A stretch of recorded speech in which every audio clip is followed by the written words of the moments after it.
I was in when they said, you want to make a Mickey Mouse game. But when they told me they'd gotten Oswald back, I lost it. I mean, I was done.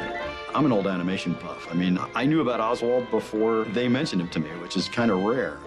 And when they said, you're going to have the opportunity to present Oswald on screen in a new Disney story for the first time since 1928, I mean, what an honor.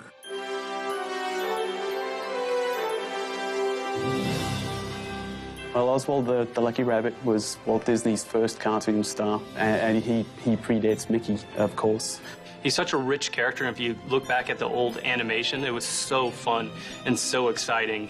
Oswald was different from other animated film stars of that time. Those cartoons that Walt and Ub made were little gems of storytelling.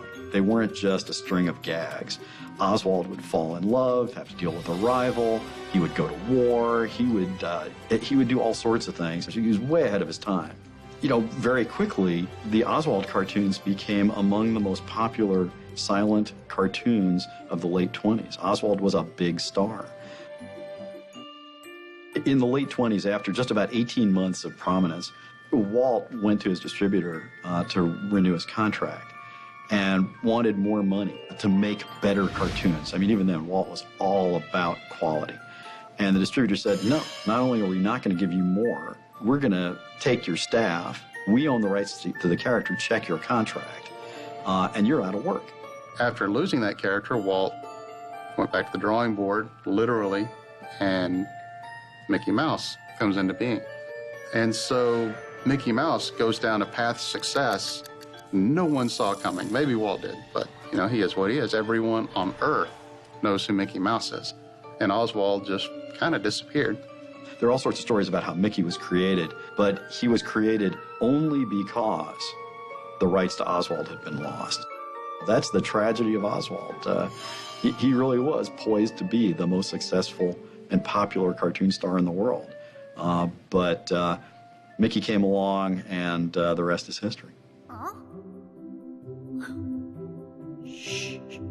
Oswald came back into the Disney fold in 2006, not to star in Disney Epic Mickey, but rather to serve as a catalyst for the game, because really he was the first forgotten character in Disney history. That's kind of the factual story. The heart of that story, though, is Oswald is Mickey Mouse's older brother. And Oswald looks at Mickey's success and just says, I was famous. You stole the life that should have been mine. We ran with that idea, not only playing with his kind of sibling rivalry, the forgotten brother, but we also used him as a path for redemption for Mickey in his own arc, finding out that he had family that he had forgotten or didn't even know about, but then also trying to find his way through crafting this relationship once again with this person that he didn't even know was family. He's an emotional touchstone for Mickey, for players. As you see Oswald change in the way he's responding to Mickey because of what the player is doing as Mickey, you can sort of gauge your progress. Oswald ultimately does re-engage with Mickey. Mickey does redeem Oswald, and that growing relationship is a measure of the player's progress. I love Oswald, and I want to make him a hero too. That's, you know, kind of goal 1.5 for this project. I remind people how incredible a character Oswald is and set him up for success as a cartoon star, as a plush toy, you know, you name it. I want Oswald everywhere because he deserves it.